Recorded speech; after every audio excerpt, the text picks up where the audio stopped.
Not plans, just fragments. Voicemails you never returned. Dishes you left in the sink. That one time someone told you you were too dramatic, and how it still echoed years later. It was that kind of night. And then, it happened. Your body made a sound. A loud one. A ridiculous one. A fart, not delicate, not subtle. The kind that echoes against tile and betrayal. You froze. Eyes still puffy. Tears midstream, and for a second, just a second, you didn't know what emotion to feel. Shock, embarrassment, annoyance. And then, you laughed.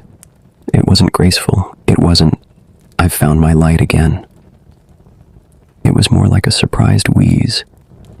One of those accidental giggles that slips out sideways, unplanned. Your chest did this weird little double shudder. Your breath caught in your throat. And suddenly the sob turned into something else. It was funny. It was.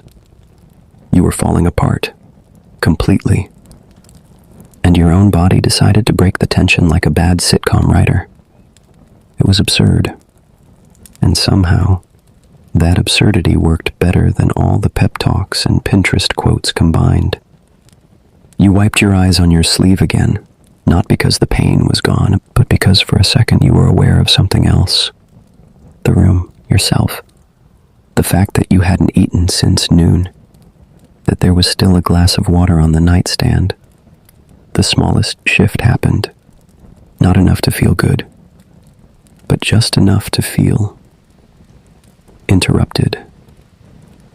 Like something had knocked on the door of your pain and said, "Hey, you're still here, you still have a body, and it still works." Sort of. And that little moment, it didn't fix anything. But it kept you still, held you in place for one more minute. Which turned into 5, which turned into, "I should probably rinse my face." Which turned into, "Maybe I'll just lie down for a bit." And then you were under the covers, still hurting, but no longer unraveling.